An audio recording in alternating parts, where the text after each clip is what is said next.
ஆஸ்திரேலியால இருக்க ஜாப்ஸ்க்கு எப்படி அப்ளை பண்ணலாம்? உங்களோட முதல் இன்டர்வியூ கால் எப்ப வந்தது? நீங்க டெய்லி எத்தன ஜாப்ஸ்க்கு அப்ளை பண்ணீங்க? ஆஸ்திரேலியால ரெஸ்யூமேக்கு ஏதோ ஃபார்மேட் இருக்கா? வேலை கிடைக்கணும்னா உங்களோட கம்யூனிகேஷன் ஸ்கில்ஸ் எவ்வளவு முக்கியம்? நீங்க லோக்கல் எக்ஸ்பீரியன்ஸ் கெயின் பண்றதுக்காக என்ன பண்ணீங்க? நிறைய ரெக்ரூட்மெண்ட் ஏஜென்சிஸ் இருக்காங்க. எவ்வளோ வேலைக்கு அப்ளை பண்ணாலும் ஒரு இன்டர்வியூ காலே வராது. இங்க வந்து செலக்டடு அப்படின்னு சொல்லிட்டாங்க. ஹலோ வணக்கம், வெல்கம் பேக் டு குட்டி லைஃப் இன் சிட்னி. இன்னைக்கு நம்ம சேனலுக்கு என்னோட ஒய்ஃப் தான் ஸ்பெஷல் கெஸ்டா வந்திருக்காங்க. அவங்க எப்படி ஆஸ்திரேலியா வந்தாங்க, வந்த புதுசுல எப்படி வேலை தேடினாங்க, அவங்க பட்ட ஸ்ட்ரகிள்ஸ், அவங்க பண்ண மிஸ்டேக்ஸ், அதை கரெக்ட் பண்ணிட்டு எப்படி வேலை வாங்கினாங்க, அவங்களோட ரியல் எக்ஸ்பீரியன்ஸை இந்த வீடியோவில் சொல்லியிருக்காங்க. ப்ளஸ் நிறைய டிப்ஸ் வேலை வாங்குறதுக்கு சொல்லியிருக்காங்க. ஸோ இந்த வீடியோவை ஸ்கிப் பண்ணாமல் கடைசி வரைக்கும் பாருங்கள். நீங்கள் எப்போ ஆஸ்திரேலியா வந்தீங்க, என்ன விசாவில் வந்தீங்க, ஃபஸ்ட்டு உங்களை இன்ட்ரடியூஸ் பண்ணீங்க? என்னோட பேர் ஹேமா. நான் 2019 ஆஸ்திரேலியா வந்தேன். நான் சென்னையில் ஒர்க் பண்ணிட்டு இருந்தேன். மேரேஜ் முடிச்சுட்டு வேலையை குவிட் பண்ணிட்டு இங்கே வந்தேன். நான் வந்தது வந்து டிபெண்டன்ட் விசா 482ல. இனிஷியலாக ஃபியூ வீக்ஸ் ஆஸ்திரேலியா வந்த புதுசில் உங்களுக்கு எப்படி இருந்தது? எனக்கு வந்து ஒன்றுமே புரியல. புதுசாக இருந்தது, எல்லாமே ஒரே குழப்பமாக இருந்தது. இந்த ஜாப் மார்க்கெட் பற்றி தெரிஞ்சுக்கவே வந்து எனக்கு கொஞ்ச நாள் ஆச்சு. எங்கே அப்ளை பண்ணணும், எப்படி அப்ளை பண்ணணும் அப்படின்னு தெரிஞ்சுக்கவே எனக்கு கொஞ்ச நாள் ஆச்சு. ஒன்ஸ் அது தெரிஞ்சதுக்கப்புறம் லிங்க்டின், சீக் அது மாதிரி சைட்டில் தினமும் வேலைக்கு அப்ளை பண்ணிகிட்டே இருப்பேன். ஸோ வேலைக்கு அப்ளை பண்ணுறதே ஒரு வேலையாக வச்சுட்டு இருந்தேன் நான். எவ்வளோ வேலைக்கு அப்ளை பண்ணாலும் ஒரு இன்டர்வியூ காலே வராது. எப்பயுமே என்ன வரும்னா, we regret to inform you அப்படின்னு வரும். இல்லை அது கூட வராது. Most of the times email check பண்ணிகிட்டே இருப்பேன், இமெயிலே வராது. அது ஏன்னு எனக்கு புரியல. அப்படி தான் இருந்தது என்னோட ஆரம்ப காலம். சரி, நீங்கள் வேலை தேடும்போது இனிஷியலாக உங்களுக்கு பிக்கெஸ்ட் சேலஞ்ச் என்னவா இருந்தது? 2 விஷயம் சொல்லுவேன். ஒன்று வந்து லோக்கல் எக்ஸ்பீரியன்ஸ். என்னதான் நம்ம ஊரில் வேலை பார்த்துருந்தாலும், இங்கே லோக்கலில் உங்களுக்கு வந்து எக்ஸ்பீரியன்ஸ் இருக்கான்னு கண்டிப்பாக எதிர்பார்க்குறாங்க. அது வந்து ஃபஸ்ட்டு. செகண்ட் சேலஞ்ச் என்னென்னா, உங்களுக்கு வந்து என்ன வீசா கண்டிஷன், உங்களுக்கு பிஆர் இருக்கா, சிட்டிசன்ஷிப் இருக்கா அப்படின்னு செக் பண்ணுறாங்க. இது 2ம் இல்லைனாலே வந்து உங்களுக்கு பெரிய பிரச்சனை தான். ஆனால் நான் வந்த புதுசில் எனக்கு வந்து லோக்கல் எக்ஸ்பீரியன்ஸும் கிடையாது, எனக்கு வந்து பிஆரும் கிடையாது. அதுதான் என்னோட பெரிய சேலஞ்சாக இருந்தது. ஓகே, புரியுது. நீங்கள் லோக்கல் எக்ஸ்பீரியன்ஸ் கெயின் பண்ணுறதுக்காக என்ன பண்ணீங்க? ஓகே, நான் ஃபஸ்ட்டு பண்ணது வந்து வாலண்டியரிங். இப்போ சீக்கு சைட்லேயே போய்ட்டு நீங்கள் வாலண்டியர்னு சர்ச் பண்ணிங்கன்னா உங்களுக்கு நிறைய ஆப்பர்ச்சுனிட்டிஸ் அதில் காமிக்கும். நீங்கள் எப்படி ஜாபுக்கு அப்ளை பண்ணுறீங்களோ அதே மாதிரி வாலண்டியரிங்க்கும் நீங்கள் அப்ளை பண்ணலாம். வாலண்டியரிங்னா ஒரு இடத்துல போய்ட்டு காசே இல்லாமல் நம்ம வேலை பார்க்குறது, சோஷியல் சர்வீஸ் பண்ணுறது, அதை மாதிரி. ஸோ அப்படி போகும்போது நீங்கள் நிறைய பீப்புள் வந்து புதுசாக மீட் பண்ணலாம். அப்போ அவங்க என்ன பண்ணுறாங்க, அவங்களோட எக்ஸ்பீரியன்ஸ் என்ன, அவங்க எப்படி வேலைக்கு வந்தாங்கன்னு சொல்லிட்டு நீங்கள் பேசி தெரிஞ்சுக்கலாம். நான் அதை மாதிரி நிறைய இடத்துல வந்து நான் வாலண்டியர் பண்ணேன். இங்கே இன்டர்ன்ஷிப்லாம் வந்து சில பேர் பண்ணுறாங்களே, அதை பற்றி கொஞ்சம் சொல்கிறீங்களா? இன்டர்ன்ஷிப்பும் வந்து ஒரு விதமான எக்ஸ்பீரியன்ஸ் தான். உங்களுக்கு ஃபர்ஸ்ட் ஒரு கொஸ்டின் கேட்டிருந்தீங்களே, லோக்கல் எக்ஸ்பீரியன்ஸ் எப்படி கெயின் பண்ணுறதுன்னு சொல்லிட்டு, இதுவும் ஒரு வகையில் ஒரு லோக்கல் எக்ஸ்பீரியன்ஸ் தான். இன்டர்ன்ஷிப் வந்து நீங்கள் கம்பெனியோட வெப்சைட்ஸில் போய் அப்ளை பண்ணலாம், இல்லைனா சீக் அண்ட் லிங்க்டின்லேயே அப்ளை பண்ணலாம். ஆக்சுவல் ஆஸ்திரேலியன் கம்பெனியில் ஒர்க் பண்ண எக்ஸ்பீரியன்ஸ் கிடைக்கும். அது வந்து ரொம்பவே முக்கியம். ஸோ லோக்கல் எக்ஸ்பீரியன்ஸ் கெயின் பண்ணுறதுக்காக இன்டர்ன்ஷிப் பண்ணலான்னு சொல்கிறீங்க. கரெக்ட். லோக்கல் எக்ஸ்பீரியன்ஸை பற்றி சொன்னீங்க. ஸோ உங்களோட கான்டாக்ட்ஸை நீங்கள் வந்து எப்படி பில்ட் பண்ணீங்க? நெட்வொர்க்கிங் ரொம்பவே இம்பார்ட்டன்ட். ஏன்னா உங்களுக்கு நிறைய பேர் தெரிஞ்சிருந்தா தான் அட்லீஸ்ட் உங்களுக்கு ரெஃபரன்ஸ் சான்சஸ் அதிகமாகும். நான் என்ன பண்ணேன்னா, சோஷியல் மீடியா அது ஃபஸ்ட்டு. லிங்க்டின், ஃபேஸ்புக், வாட்ஸ்அப்லேயே நிறைய குரூப்ஸ் இருந்தது ஜாப் சர்ச்க்கு. நான் அந்த குரூப்லலாம் போய் ஜாயின் பண்ணேன். அதிலலாம் போடுவாங்க, ஓகே இந்த ஆப்பர்ச்சுனிட்டி இருக்குது அப்படின்னு சொல்லிட்டு அதில் மெசேஜஸ் போடுவாங்க. நான் போயிட்டு அவங்கள ரீச் அவுட் பண்ணேன்.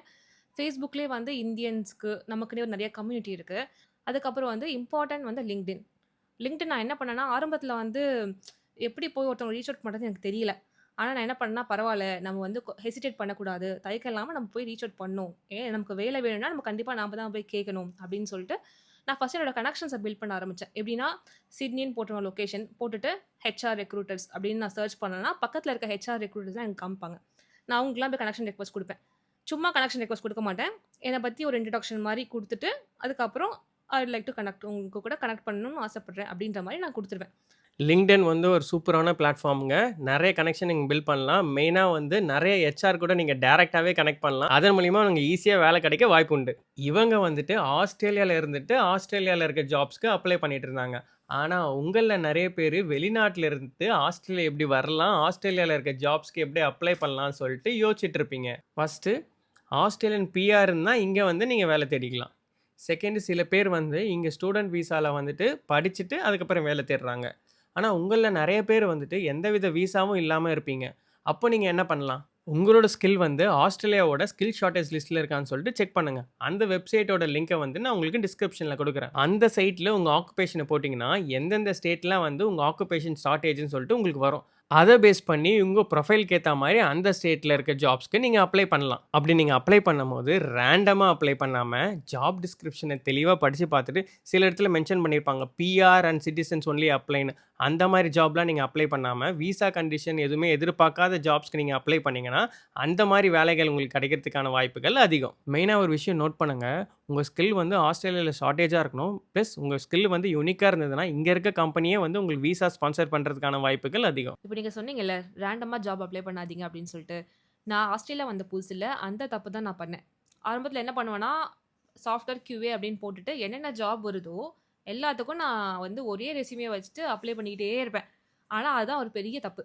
நம்ம என்ன பண்ணணும்னா, ஃபர்ஸ்ட்டு நீங்க சொன்ன மாரி விசா கண்டிஷன் பார்க்கணும். 2வது விஷயம் வந்து ஜாப் டிஸ்கிரிப்ஷன். இந்த ஜாப் டிஸ்கிரிப்ஷன படிச்சு பார்த்துட்டு, உங்க ரெஸ்யூமேவ வந்து அந்த ஜாபுக்கு ஏத்த மாரி நீங்க மாத்தணும். என்னது ரெஸ்யூமேவ மாத்தணுமா? ஆஸ்திரேலியால ரெஸ்யூமேக்கு ஏதோ ஃபார்மேட் இருக்கா? ஆமா. ஏன்னா நீங்க ஒரே ரெஸ்யூமே வச்சு எல்லா ஜாபுக்கும் அப்ளை பண்ண முடியாது. அந்த ரெக்ரூட்டர் வந்து அந்த ரெஸ்யூமேவ படிக்கும்போது, அவங்க ஒரு ஃபியூ மினிட்ஸ் தான் எடுத்துப்பாங்க. அந்த ஃபியூ மினிட்ஸ்லயே டிசைட் பண்ணிருவாங்க. இது வந்து சூட்டபிளா இல்லையான்னு சொல்லிட்டு டிசைட் பண்ணிருவாங்க. ரீசென்ட் டைம்ல வந்து மனுஷங்களே பார்க்கறது கிடையாது. எல்லாமே மெஷின் மாறிடுச்சு இல்லையா? ஸோ ஏடிஎஸ் அந்த மாரி சிஸ்டம்ல தான் வந்து ரெஸ்யூமேவ போடுறாங்க. அப்படி போடும்போது, அந்த ஜாப் டிஸ்கிரிப்ஷனோட உங்க ரெஸ்யூமேவ கம்பேர் பண்ணும். கம்பேர் பண்ணி எவ்ளோ பெர்சன்டேஜ் ஆஃப் ஸ்கில் மேட்ச் ஆயிருக்கு அப்படின்னு பார்க்கும். அதுக்கு தான் நீங்க வந்து உங்க ரெஸ்யூமேவ வந்து எவ்ரி ஜாப்க்கு நீங்க மாத்தணும். மாத்தணும்னு என்ன சொல்றேன்னா, நீங்க இல்லாத எக்ஸ்பீரியன்ஸ போடக்கூடாது. உங்க எக்ஸ்பீரியன்ஸ் தான். அத வந்து வேற வேற வார்த்தைகள்ல அந்த ஜாப் டிஸ்கிரிப்ஷன நல்லா படிச்சு பார்த்துட்டு, அதுல இருக்க கீவேர்ட்ஸ்லாம் உங்க ரெஸ்யூமேல இருக்கிற மாரி நீங்க உங்க ரெஸ்யூமேவ மாத்தணும். ஆஸ்திரேலியா ரெஸ்யூமே ஃபார்மேட்ன்னு பார்த்தீங்கன்னா, இப்ப நம்ம ஊர்லலாம் வந்து நம்ம ஃபோட்டோ, அப்புறம் உங்களோட கல்யாணம் ஆயிடுச்சா இல்லையான்னு சொல்லிட்டு உங்களோட மேரிட்டல் ஸ்டேட்டஸு அப்படின்னு பர்சனல் இன்ஃபர்மேஷன்லாம் போடுவோம். இங்க அதெல்லாம் போடணும்னு அவசியம் இல்ல. ஆரம்பத்துல வந்து ரொம்ப கஷ்டமா இருந்தது. நான் பண்ணும்போதெல்லாம் வந்து இந்த ஏஐ அதெல்லாம் கிடையாது. எவ்ரி ஜாபுக்குமே வந்து நான் மேனுவலா ரெஸ்யூமே எடிட் பண்ணிட்டு தான் பண்ணிட்டு இருந்தேன். அதுவே ரொம்ப டைம் எடுத்தது. ஆனா இப்பலாம் வந்து ChatGPT யூஸ் பண்ணி நீங்க பண்ணிறலாம். நீங்க எந்த வேலைக்கு அப்ளை பண்ண போறீங்களோ, அந்த வேலையோட ஜாப் டிஸ்கிரிப்ஷன், அப்புறம் உங்களோட ரெஸ்யூமே இது 2த்தையும் குடுத்துட்டு ஒரு ப்ராம்ப்ட் குடுத்தா, அதுவே வந்து ஆஸ்திரேலியன் ஃபார்மேட்ல உங்களுக்கு ஜெனரேட் பண்ணி குடுத்துருது. ப்ராம்ப்ட்ன்னு சொன்னோனே தான் எனக்கு ஞாபகத்துக்கு வருது. உங்களுக்கு அந்த ப்ராம்ப்ட் வேணும்னா கமெண்ட்ல சொல்லுங்க. அந்த ப்ராம்ப்ட்ட நான் உங்களுக்கு ஷேர் பண்றேன். ChatGPT யூஸ் பண்ணி ரெஸ்யூமே ப்ரிப்பேர் பண்றதெல்லாம் ஓகே. பட் நம்ம ரெஸ்யூமேல இதெல்லாம் இருக்கணும்னு சொல்லிட்டு ஏதாச்சும் இருக்கா? உங்களோட வொர்க் ரைட்ஸ் இருக்கான்னு பார்த்துக்கோங்க. அதுக்கப்புறம் அவைலபிலிட்டி. நீங்க எப்போ ஜாயின் பண்றதுக்கு ரெடியா இருக்கீங்க? அப்படிங்கிற இன்ஃபர்மேஷன் நீங்க அதில ஆட் பண்ணிக்கோங்க. அத தவிர்த்து ப்ரொஃபஷனல் சம்மரி, உங்களோட ஸ்கில்ஸு இதெல்லாம் போட்டுக்கோங்க. முக்கியமா வந்து நீங்க ஏதாவது ஒண்ணு அச்சீவ் பண்ணியிருக்கீங்கன்னு வச்சுக்கோங்களேன். நான் வந்து இவ்ளோ காசு சேவ் பண்ணியிருக்கேன். நான் வந்து இவ்ளோ டிஃபெக்ட்ஸ் வந்து ரெட்யூஸ் பண்ணியிருக்கேன். அத மாரி இருக்கிற விஷயம்லாம் வந்து அந்த நம்பர்ஸ் அண்ட் ஃபேக்ட்ஸ் நீங்க போட்டீங்கன்னா, அது இன்னும் வந்து ஹைலைட் பண்ணி காமிக்கும் உங்க ரெஸ்யூமேவ. ஆஸ்திரேலியால வேலை கிடைக்கணும்னா உங்களோட கம்யூனிகேஷன் ஸ்கில்ஸ் எவ்வளோ முக்கியம்? கம்யூனிகேஷன் ரொம்பவே முக்கியம் தான். ஆனா, நான் இங்க பார்த்ததுல என்ன எனக்கு பிடிச்சது அப்டின்னா, இங்க வந்து வேற வேற நாட்டுலருந்து மக்கள் இருப்பாங்க. அவங்க பேசுறது வந்து ஒவ்வொரு மாரி இருக்கும். ஒவ்வொரு நாட்டு மக்களுக்கும் ஒவ்வொரு ஆக்சென்ட் இருக்கும். ஸோ நம்ம இந்தியன் ஆக்சென்ட்ல பேசுனாலும் அது பிரச்சனை கிடையாது. ஆனா, நீங்க பேசுறது வந்து அவங்களுக்கு புரிஞ்சா போதும். கம்யூனிகேஷன் ஸ்கில் முக்கியம் தான். அவங்களுக்கு நீங்க புரியிற மாரி பேசணும். உங்களோட தாட்ஸ்லாம் நீங்க கண்டிப்பா கன்வே பண்ணணும். ஆனா, ஆக்சென்ட் முக்கியம் கிடையாது. சரி, நீங்க உங்களோட ஃபர்ஸ்ட் ஜாப் கிடைக்கிறதுக்கு முன்னாடி நீங்க என்னலாம் பண்ணிட்டு இருந்தீங்க? ஃபர்ஸ்ட்டு வந்து நான் சொன்ன மாரி நெட்வொர்க்கிங். 2வது விஷயம் வந்து ஜாப் அப்ளை பண்றது. தினமும் வந்து ஒரு 10 டூ 15 ஜாப் அப்ளை பண்ணிட்டு இருந்தேன். 3வது விஷயம் வந்து பார்ட் டைம் ஜாப்ஸ். சரி ஓகே வேலை கிடைக்கிற வரைக்கும் எதுக்கு வீட்ல சும்மா இருக்கணும்னு சொல்லிட்டு நான் பார்ட் டைம் ஜாப்பும் போக ஆரம்பிச்சுட்டேன். அது மட்டும் இல்லாம என்னோட டெக்னிக்கல் ஸ்கில்ல வந்து நான் டெவலப் பண்ணிட்டும் இருந்தேன் ஒரு பக்கத்துல. இப்போ ஒரு முக்கியமான கேள்வி. உங்களுக்கு ரொம்ப நாளா இன்டர்வியூ கால்ஸே வரலன்னு சொல்லியிருந்தீங்க. ஸோ உங்களோட முதல் இன்டர்வியூ கால் எப்போ வந்தது? அதோட எக்ஸ்பீரியன்ஸ ஷேர் பண்ணுங்க. நான் ஜூலை 2019 ஆஸ்திரேலியா வந்திருந்தேன். எனக்கு ஃபர்ஸ்ட் இன்டர்வியூ கால் என்னோட ரோலுக்கு வர்றதுக்கு எனக்கு ஃபெப் 2020 அப்பதான் வந்தது. அதுவும் வந்து ஒரு ஏஜென்சி மூலமா வந்தது. ஏஜென்சின்னு சொல்லும்போது தான் ஞாபகம் வருது. ஆஸ்திரேலியால வந்து நெறைய ரெக்ரூட்மென்ட் ஏஜென்சிஸ் இருக்காங்க. அவங்க வந்து அவங்களோட வெப்சைட்ஸ்ல போயிட்டு உங்களோட இன்ஃபர்மேஷன நீங்க வந்து அப்டேட் பண்ணிக்கலாம். உங்களோட ரெஸ்யூமே, உங்களோட கான்டாக்ட் இன்ஃபர்மேஷன்லாம் நீங்க அப்டேட் பண்ணிட்டு, நீங்க அவங்களுக்கும் கால் பண்ணி பேசலாம். நான் இது மாரி அவைலபிளா இருக்கேன். எனக்கு ஏதாவது ரோல்ஸ் இருக்கா? அப்படின்னு சொல்லிட்டு நீங்க அவங்களுக்கு கால் பண்ணி கேட்கலாம். அப்படி ஒரு ஏஜென்சி மூலமா தான் எனக்கு ஃபர்ஸ்ட் இன்டர்வியூ கால் வந்தது. அது வந்து ஒரு ஷார்ட் டெர்ம் கான்ட்ராக்ட் ரோல். ஒரு 1 மந்த்துக்கான கான்ட்ராக்ட் ரோல் தான். உங்களுக்கு எத்தன ரவுண்ட் ஆஃப் இன்டர்வியூஸ் இருந்தது? அத பத்தி கொஞ்சம் சொல்லுங்க. எனக்கு வந்து மொத்தம் 4 ரவுண்ட் ஆஃப் இன்டர்வியூ இருந்தது. ஃபர்ஸ்ட்டு வந்து ஹெச்ஆர் ஸ்க்ரீனிங். ஹெச்ஆர் வந்து கால் பண்ணி உங்களுடைய கம்யூனிகேஷன், உங்களுடைய எக்ஸ்பெக்டேஷன் அதெல்லாம் வந்து கேட்டுக்கிட்டாங்க. செகண்ட் வந்து 2 டெக்னிக்கல் ரவுண்ட் இருந்தது. ஒரு டெக்னிக்கல் ரவுண்ட்ல வந்து அவங்க ஒரு டாஸ்க் குடுத்துட்டாங்க. வீட்டுக்கு போயிட்டு ஒரு பிரசன்டேஷன் மாரி பண்ணிட்டு, ஒரு ப்ராப்ளம் குடுத்துட்டாங்க. அந்த ப்ராப்ளம சால்வ் பண்ணி நீ பிரசன்டேஷன் பண்ணு அப்படின்னு சொல்லிட்டாங்க. ஃபர்ஸ்ட் டெக்னிக்கல் ரவுண்ட் முடிஞ்சுட்டு அந்த அந்த டாஸ்க் எனக்கு குடுத்துட்டாங்க. நான் வீட்டுக்கு வந்துட்டு அத சால்வ் பண்ணி நான் ஒரு பிரசன்டேஷன் பண்ணி செகண்ட் ரவுண்ட் இருந்தது. அதுக்கப்புறம் ஃபைனலா வந்து ஒரு கல்ச்சுரல் ஃபிட்டுக்கான ஒரு ரவுண்ட் இருந்தது. உங்களோட பிஹேவியரல் நீங்க வந்து எப்படி ஸ்டேக் ஹோல்டர வந்து ஹேண்டில் பண்றீங்க? ஒரு சிச்சுவேஷன் குடுத்துட்டு, அந்த சிச்சுவேஷன் நீங்க எப்படி ஹேண்டில் பண்ணுவீங்க? அப்படின்னு சொல்லிட்டு நெறைய கல்ச்சுரல் ஃபிட்டுக்கான கொஸ்டின்ஸும் கேட்டிருந்தாங்க அந்த லாஸ்ட் ரவுண்ட்ல. ஸோ இன்டர்வியூ முடிச்ச உடனே ரிசல்ட் சொல்ட்டாங்களா? இல்ல எவ்வளோ நாள் ஆச்சு உங்களுக்கு வந்து அவங்க இன்டர்வியூ ரிசல்ட் சொல்றதுக்கு? இந்த ஹோல் ப்ராசஸ் முடியறதுக்கு வந்து ஒரு 2 வீக்ஸ் போல ஆச்சு. 4 ரவுண்ட் ஆஃப் இன்டர்வியூ சொல்லியிருந்தேன் இல்லையா? இந்த 4த்தையும் முடிக்கிறதுக்கே வந்து ஒரு 2 வாரம் போல ஆயிடுச்சு. அதுக்கப்புறம் அவங்க வந்து 4வது ரவுண்ட் முடிஞ்சதும் ஒரு ஃபியூ டேஸ்ல அவங்க கால் பண்ணி, "நீங்க வந்து செலக்டடு" அப்படின்னு சொல்ட்டாங்க. கேட்டதும் எனக்கு ரொம்ப சந்தோஷமாயிருச்சு. 7 மாசம் பட்ட கஷ்டத்துக்கான பலன் வந்து அன்னைக்கு கிடைச்ச மாரி இருந்தது. ரொம்ப சந்தோஷமாயிருச்சு எனக்கு அன்னைக்கு. உங்களுக்கு இந்த ஃபர்ஸ்ட் ஜாப் வந்து கான்ட்ராக்ட் ஜாப் தான் சொன்னீங்க. ஸோ இந்த ஜாப் முடிஞ்ச உடனே நீங்க என்ன பண்ணீங்க? இந்த வேலையில வந்து அவங்களுக்கு வந்து ரொம்ப பிடிச்சிருச்சு, நான் பண்ண வேலை. அதனால வந்து கண்டிப்பா அந்த கான்ட்ராக்ட்ட வந்து அவங்க எக்ஸ்டெண்ட் பண்றேன் அப்படின்னு சொல்லியிருந்தாங்க. நானும் பரவால்ல ஓரளவுக்கு செட்டில் ஆயிட்டோம்ப்பா அப்படின்னு சொல்லிட்டு சந்தோஷமா இருந்தேன். ஆனா கடைசியில கோவிட் வந்துருச்சு. கோவிட் வந்ததுனால பிசினஸ் எல்லாமே வந்து ரொம்ப மோசமாயிருச்சுங்க ஆஸ்திரேலியால. புதுசான ஜாப் ஓப்பனிங் எதுவுமே கிடையாது. ஏற்கனவே போயிட்டு இருந்த பிசினஸும் வந்து ரொம்ப டல்லா போக ஆரம்பிச்சுருச்சு. அதனால அவங்களால என்னோட கான்ட்ராக்ட்ட வந்து எக்ஸ்டெண்ட் பண்ண முடியல. அகைன் திரும்பி வேலை இல்லாம வீட்ல வந்து உட்காந்துட்டேன். இப்போ வந்து என்ன ஒரு பிரச்சனைன்னா, அப்ளை பண்ணலான்னு போய் பார்த்தேன்னா, மார்க்கெட்ல ஜாபே இல்ல. என்னால எதுவுமே ஜாப்க்கும் அப்ளை பண்ணவே முடியல.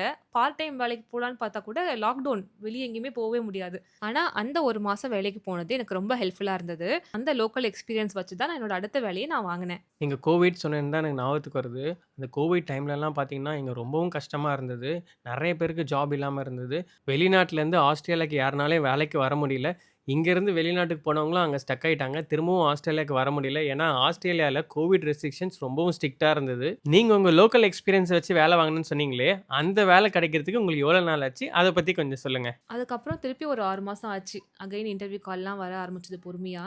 அதுக்கப்புறம் நெறைய ஜாப்ஸ் அப்புறம் கொஞ்சம் கொஞ்சமா ஓப்பன் ஆரம்பிச்சது ஒரு 6 மந்த்ஸ்ல.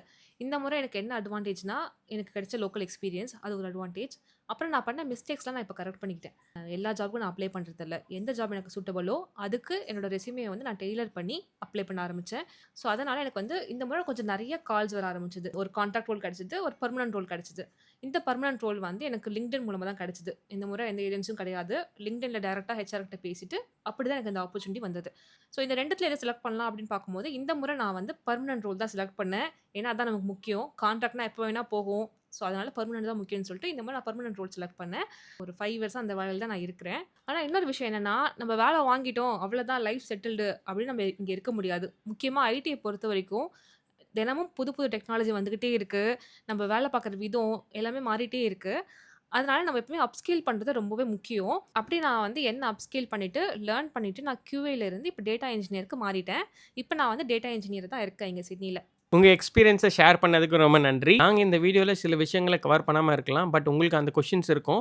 அந்த மாரி கொஸ்டின்ஸ நீங்க கமெண்ட்ல கேளுங்க. நாங்க ரிப்ளை பண்றோம். பிளஸ் நீங்க வேற என்ன மாரி வீடியோஸ் எதிர்பார்க்குறீங்கன்னு சொல்லிட்டு அதையும் கமெண்ட் பண்ணுங்க. நம்ம பார்த்து சிறப்பா செஞ்சுக்கலாம். இந்த வீடியோ உங்களுக்கு பிடிச்சிருந்தா லைக் பண்ணுங்க, ஷேர் பண்ணுங்க. மறக்காம குட்டி லைஃப் இன் சிட்னி சேனலுக்கு சப்ஸ்கிரைப் பண்ணுங்க. இன்னொரு நல்ல வீடியோல சந்திக்கிறேன். நன்றி. நன்றி.